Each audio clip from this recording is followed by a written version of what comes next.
Do you recall 2 years ago, exactly 2 years ago, December 2023, Yes. we did an episode called 2024, the year of the consultant. We sure did. Folks we listening knew. can We go knew back everything. into the archives and it's Yep. still there. And as we were planning, our content for this particular season, thinking ahead to 2026, I thought, I wonder what we said. Yeah. two, How wrong were 2 we? years ago, 2024, the year of the consultant. What was our crystal ball prognosis of the year to come in 2024? I don't think we did something like that for 2025. So it might be a little bit dramatic in terms of what we were thinking 2 years ago versus what we're thinking now. So I thought, let's revisit kind of the key salient points that we made there. Honestly, I'm not going to change the frame for you. You can go back and listen to it. I'm going to give you the honest to goodness. Here's what we said, summarized, obviously. And then let's update our thinking heading into 2026. Will we call 2026 the year of the consultant? Let's find out. I don't know. I wouldn't do it twice. Okay. It's something. Let's find out what it is. So, shall I summarize what we said? Yes. Back in December of 2023, heading into 2024, what we said was that 2024 was going to be the year of the consultant because organizations saw major layoffs across 2023. Right? 2023, if you recall, is when kind of the recessionary fears first started looming. And as a result of the recessionary fears, we saw a lot of layoffs. Now, I don't have this quantified, a lot relative to 2024. I'm not sure, right? We have to dig into the, unemployment statistics to see. But there were layoffs in 2023. That's where it kind of began. And our thesis was, okay, and it wasn't just us, other folks shared this perspective in the research that we did, but the thesis was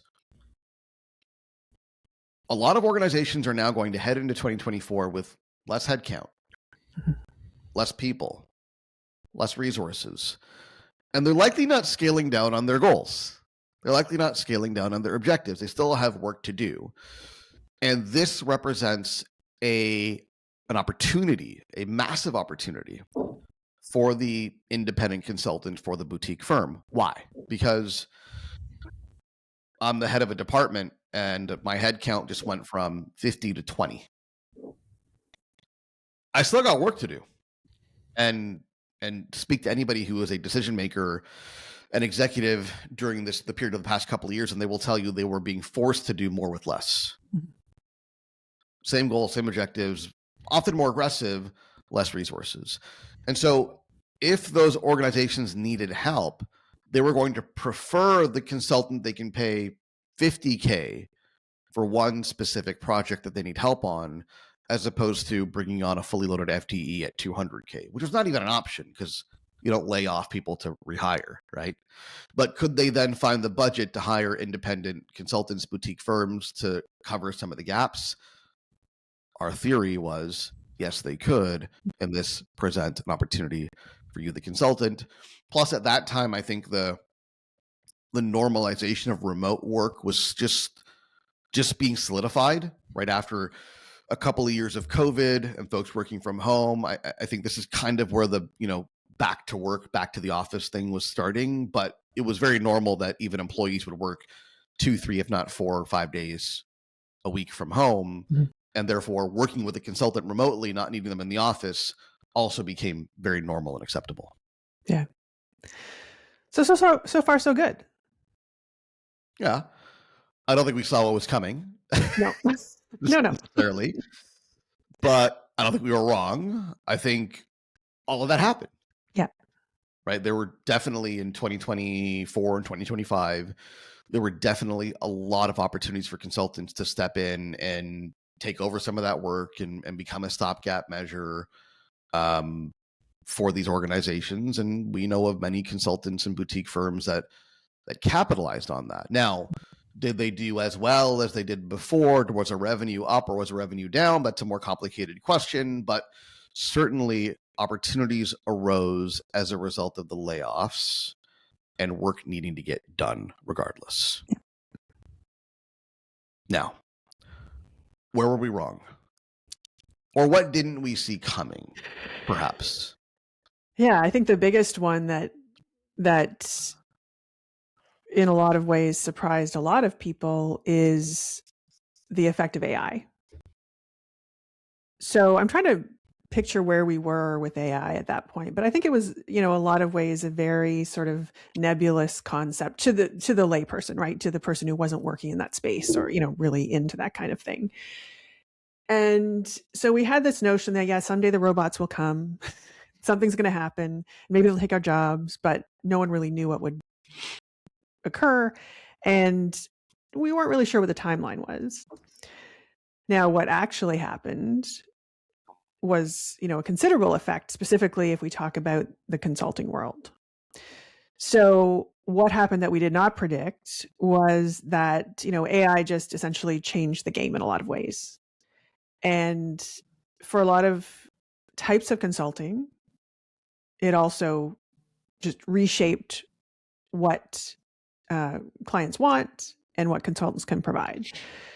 So, what has started happening and then is happening more and more is that the super low value kind of tactical consulting projects would just disappear. And we always talk about, engaging in agreements where you are being brought in for your expertise and you're not being brought in as a pair of hands. That is more important than ever because AI is now a very inexpensive and very competent pair of hands in a lot of cases. Mm-hmm. And so, when those conversations happen in organizations, it's not now, okay, we have this problem, who will we hire to fix it? There's a question that comes in advance of that, which is, we need to solve this problem. Can we solve it ourselves with a little support from AI? And if the answer is no, if we make it past that gate, now we can talk about actually bringing in a consultant. So I think just broadly speaking, AI was something that, we all kind of knew was out there, but we certainly did not anticipate where we would be 2 years later. So here's a fun question. I just looked this up myself. When did you first hear about AI or ChatGPT or obviously AI as a concept is not new, but yeah, when did you first hear? Because I think ChatGPT, I think I'm fair in saying, was the mainstream coming of AI, right? Yeah. That's where everyone started using it and started thinking about the possibilities, and that's where it kind of really went mainstream, if you will. When did you first hear about it? Oof. It's a good question because now it feels like it's been here forever, but it was probably like 18 months ago. It can't be that long. Yeah. So I looked it up. It's a funny story. A friend of mine sent a message it's a college friend who, with whom I'm in a WhatsApp group, right? You got the college friend WhatsApp group. Right? So there's 4 or 5 of us, friends from college in this WhatsApp group. We all live all over the place now in different places. And he sent a message saying, "Have you guys heard of this thing called ChatGPT from OpenAI? It is the most insane tech I've ever used." Right. And then another friend chimes in and says, "What does it do?" Right. And then what proceeds is basically a bunch of jokes. We started feeding in the ChatGPT about our friend group, right? And so here's one of them. I'm reading this like from my phone. One of my friends put in a prompt that said, "Show me a sample script of Ahmed Manowar, founder of 90 Day Pipeline, meeting Larry David on Curb Your Enthusiasm and gets into an awkward situation." What follows is this scenario, this script of me on Curb Your Enthusiasm. And we thought this was the best thing in the world, right? And so we just use it to make fun of each other for the next month. That is December 2022. And I think if memory serves me, 2023 was a lot of folks started to use it personally for, various things. I think organizations were kind of trying to figure out its use case, and you probably had some very, very early adopters use it, but it was by no means mainstream. And then 2024 2025 is where AI kind of went mass market, right? And so to your point, a lot of questions came up from a B2B perspective, right? Organizations started looking at, do I need to hire this consultant? Do I need to work with this firm? There's a reason why the big consulting firms, right? And you know who they are. There's a reason why they're very much in crisis mode right now, because those firms have built entire business models around delivering on very simple consulting services and consulting execution that is typically delivered by junior staff who don't have deep expertise, right? And now clients are going, well, they don't need deep expertise to do this thing. I don't need a ton of domain knowledge. They're very simple tasks. Can I not use an AI tool or develop an AI solution to automate those tasks, or to do them in a fraction of the time and the cost it would take for a consulting firm to do it? And the answer is yes in many cases, right? And so this is why we're seeing revenue down in big consulting firms. This is why we're seeing layoffs in big consulting firms. I actually had a big consulting firm partner. This is a friend of mine. I'm not going to mention the firm to protect his identity, but big consulting firm partner, okay, who said to me, I'm thinking about starting a business. It's time to diversify away from consulting. I cannot make that up, right?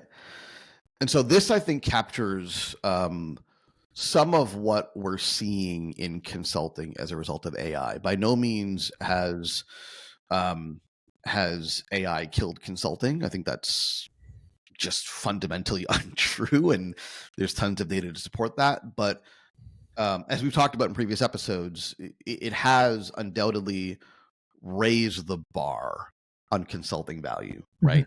So before, it used to be, if we can't do something on our own, we need to hire a consultant. If we can't do it internally, we need to hire external. That's kind of why you'd hire a consultant. And that's still true. But now the scope of what I can do internally has grown. Myself, my team, and the tools I have available to me, that has increased the scope of what's possible internally. And there are absolutely still things I cannot do internally, even with the tools I have at my disposal now. And therefore, I need to go and hire a consultant. But the bar has risen on what that work looks like. Yeah, agreed. So that's the first big thing that we didn't anticipate. The second one, also really interesting, which is, we were sitting there talking about that, we expected that the economic environment would strengthen, right? That we were in a bit of a low, things would get better, things would become more certain. We were going through a bit of a correction, and everything would feel better the next year. And where have we landed instead? We've landed in a place where economic uncertainty is just the way we live right now for the foreseeable future. So we are in a completely different kind of market than we predicted.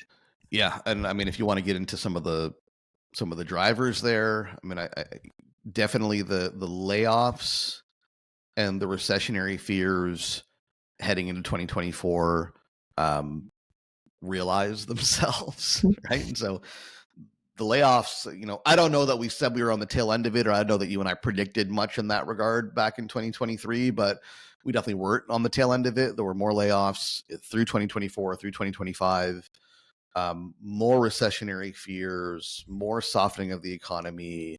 Then there was an election.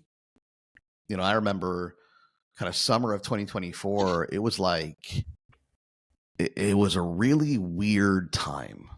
Yes, Because everybody was worried about the election, and everybody was worried about what happens if so-and-so wins, and what happens if so-and-so wins. And obviously there was Trump's trial was going on, and the jury was out. There wasn't really a jury, I don't believe, but was there a jury in those cases? I don't remember, but lots of question marks around, will he be indicted? What does that mean? Can he run?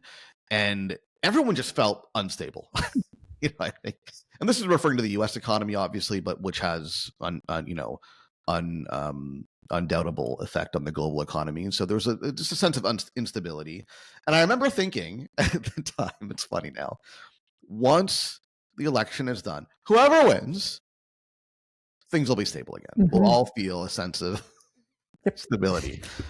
That also didn't happen, right? Yeah, politics aside, right? There were some tariffs, right? There was a lot of international trade wars. still going on.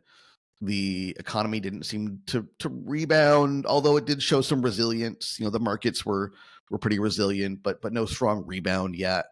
Layoffs continued, and then I think what we inherited as a result of all of this potentially is a really difficult job market. Mhm. And that had the following effect on consultants. Pre 2023, if you were a consultant, you wanted to be a consultant.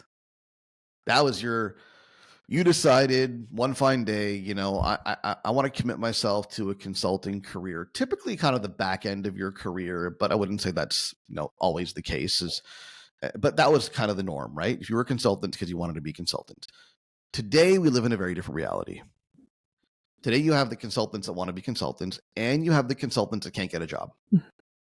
Or more accurately, cannot get an appropriate job for their level, for their expertise, for their salary expectations, etc., and therefore are consulting as a means to an end to make a living. What that's done is essentially flood the market with consultants. Mm-hmm. So what we're seeing today is in 2025, heading into 2026, we are seeing way more consultants in the market available to provide services than we saw in 2023 or 2024. Yeah. So the net of this is, if we look at good old supply and demand, right? You've got an abundance of supply. I would argue more supply of consultants than I've ever seen. And then you have constrained demand, constrained both in terms of budgets and opportunities and willingness to spend money. And I think there's definitely some arguments that's softening and turning around, but also constrained in the sense of AI is now doing some of the things that consultants used to do, at least the big firms used to do. So constrained demand, overabundance of supply makes for a fairly difficult situation for independent consultants and boutique firms. Yeah. And layer on to that just the sort of overall unease that exists, right? The inability to feel like you can predict anything. Yeah. So yeah. Now, one interesting stat that I found though is that I don't have the source handy, but I can certainly look it up. Is that boutique professional services firms grew 70% faster than their big firm counterparts in the past year, I believe it was. And that really makes a lot of sense, right? And so, we tend to talk about consulting at large, which, remember, if we're talking about consulting at large, like 80, 90% of that market is the big firms. They're the huge market makers, right? And 10, 20% of that market is the independents and the solos and the boutique firms. And so there is some interesting data to suggest that the boutiques are growing much faster than the larger firms. And that starts to make sense when you really think about it, right? Because large firms are losing business. Folks are questioning the value proposition. They still have needs. They have a desire for expertise. And they're often now turning to the independents and the boutique firms to fill that gap. So overall, let's talk about what did we learn, right? What have we learned over the last 2 years? And then let's slide into what we think about 2026 and see if we are so bold as to, make the same kind of proclamations as we did 2 years ago. So the first thing I would say is that we had some things right, but our assessment was incomplete. And that doesn't mean, though, that the sort of tenets of what we talk about all the time aren't true. In fact, I think they became more true.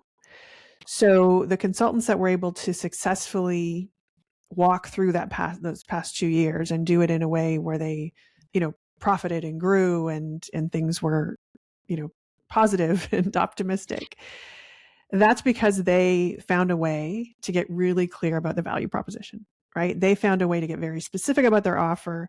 They weren't just sort of loosely floating around relying on a referral network about, because they were a good person or a smart, a smart consultant. They got really clear about what it is that they did. And the other reality, and this, I think, if these episodes are posted in the same order that we're recording them, we just recorded an episode about the differentiator between folks who kind of make it and thrive and those who don't.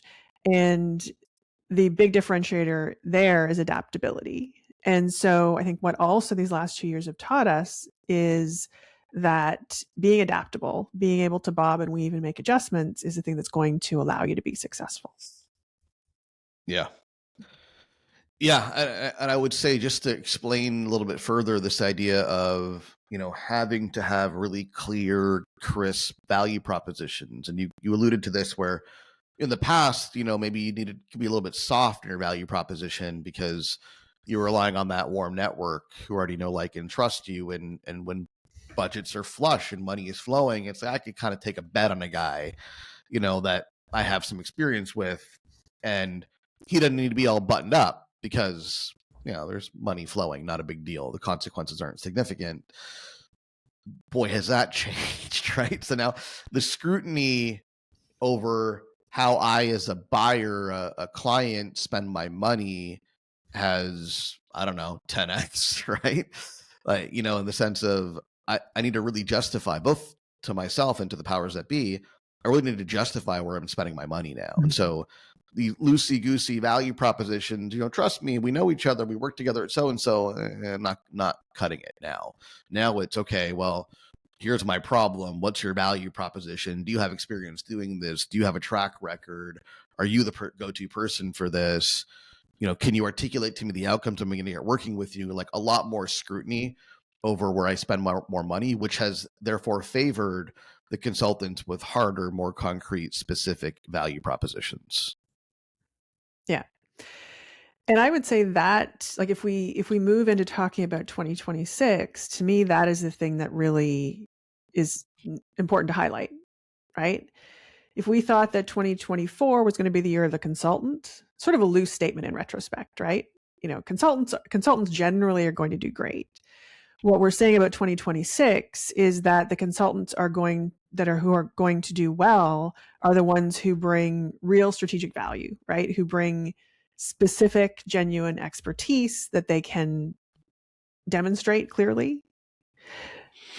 And it's going to separate them from the folks who are, again, just sort of following that much looser path. So I don't know what the grand statement is, but I think that's the, sort of at the basis of the thesis for 2026. I mean, I've got a grand proclamation if you want to. Always. I would expect nothing less of you. I mean, we'll go out on a limb like we did in 2023, right? We'll go out on a limb today, but I don't think I'm going out on a limb. I think we're going to see in 2026 the death of the network. Oh. The death of the network. And I'm grounding this in a lot of what I'm seeing and hearing from consultants. That is, my network's not giving me deals anymore. My network's not sustaining me. It used to be that I knew 20, 30, 40 people who I had experience working with, who we worked together at other firms or what have you, and they would either hire me or they'd refer or they'd make introductions. And that, that helped me make a couple of $100,000 a year, $200,000, $300,000, $400,000 a year, more as a boutique firm. And it was great. Didn't have to go out there and market. Hearing that a lot now. Didn't have to go out there and market. Didn't have to go out there and sell to strangers because the market sustained me. And we are seeing the death of that network effect. Because now what's happening is, because there's a constraining of demand, whereas your market may have been able to serve you up, your network rather, your fixed network right now of people that currently know, like, and trust you, that might have historically served up for you $200,000-$300,000 a year, whatever you were getting. But now that demand's been constrained, that same network is not serving up the same amount of opportunity and revenue. And therefore, consultants are having to go beyond the network to the cold market. Think about warm market versus cold market, to the cold market, and build new relationships with strangers, with prospects they have no pre-existing relationship with, no connections to. And that's now very much becoming a necessity for consultants who want to stay in the game. So I think we're seeing, and we'll continue to see, the death of the network in 2026. You heard it here first.